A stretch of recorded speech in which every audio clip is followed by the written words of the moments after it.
प्रधानमंत्री नरेंद्र मोदी ने तीसरी बार अपनी ताकत दिखा दी है। जी हाँ, ये तो विपक्ष को मानना पड़ेगा, हर हाल में मानना पड़ेगा। इतनी मेहनत के बाद भी जिस तरीके से राहुल गांधी ने कांग्रेस के लिए, इंडिया गठबंधन के लिए इतनी कड़ी मेहनत मुशक्कत की है। भारत जोड़ो यात्रा उन्होंने शुरू की, 4,000 लंबी ये यात्रा उन्होंने शुरू की थी। और इसके बाद कहीं ना कहीं यहाँ पर देखा जाए तो कहीं ना कहीं कांग्रेस इसमें आगे निकली है और कहीं ना कहीं इसमें बीजेपी पीछे रही है। कहने को हम कह सकते हैं कि हाँ, प्रधानमंत्री नरेंद्र मोदी तीसरी बार देश के प्रधानमंत्री बने हैं। जिस तरह देश के प्रधानमंत्री वो बने हैं, इस तरीके से उनके पास में पावर नहीं होगी। जी हाँ, पहले 2014 में जब वो इलेक्शन जीते थे तो फुल बहुमत के साथ में जीते थे, और दूसरी बार 2019 में अब वो जीते थे तो फुल बहुमत के साथ में जीते थे।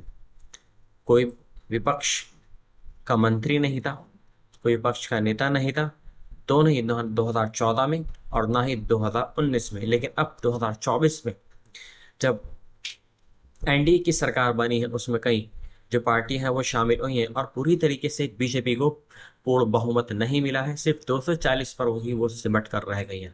तो कहीं ना कहीं इसमें अब देखा गया है कि उन्होंने जो दूसरी विपक्ष पार्टियां थी उनका उन्होंने सहारा लिया और अपने इंडिया अलायंस में उनको इंक्लूड करा।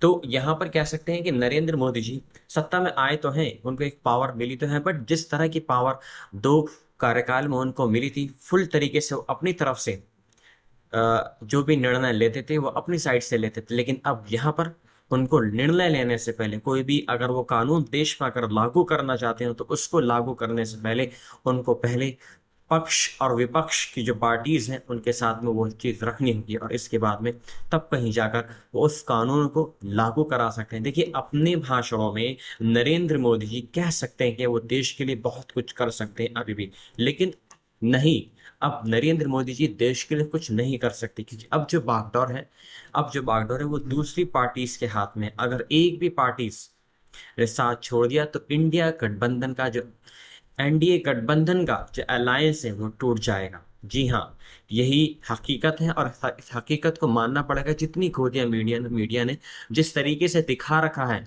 कि एनडीए अलायंस एक पावरफुल अलायंस के रूप में अभी भी है, उसकी जो पावरफुलनेस है वो अब नहीं रही है पहले की तरह। जी हाँ, चिराग पासवान की पार्टी है, नीतीश कुमार है, नायडू है, ये सब पहले अलग अलग पार्टीज थी, लेकिन अब ये पार्टीज बीजेपी के साथ मिलकर इन्होंने नई सरकार का गठन किया है।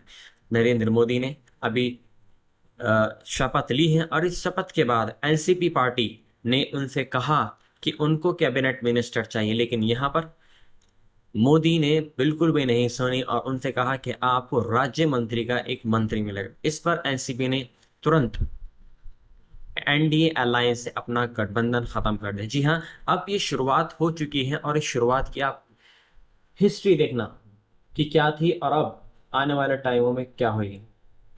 नरेंद्र मोदी जी के पास अब पावर नहीं रही, उनके पास में जो पावर थी वो उनके अपने कार्यकाल में थी। अब तो वो जिस तरीके से मनमोहन अ, पूर्व प्रधानमंत्री मनमोहन सिंह जिस तरीके से सोनिया गांधी के इशारों पर अपना काम करते थे, वही अब नरेंद्र मोदी जी का हाल होगा, क्योंकि उनके पास में अब पूर्ण तरीके से पावर नहीं है। अब जो पावर है वो पावर है और दूसरी पार्टीज के हाथ में और विपक्ष के पास में। जी हाँ, राहुल गांधी को विपक्ष का नेता चुन लिया गया है और इस पर राहुल गांधी संसद के अंदर अपना मुंह तोड़ जवाब देंगे मोदी जी को। फिर हम देखेंगे कौन से मोदी जी कहाँ अपनी जो नए नए कानून लेकर आते रहते हैं देश को बर्बाद करने वाले, वो कहाँ तक इसको अमल में लाते हैं। जी हाँ, उनको विपक्ष का सामना करना पड़ेगा, क्योंकि विपक्ष अब इस टाइम इस कार्यकाल में बहुत मजबूत हो चुका है। जी हाँ।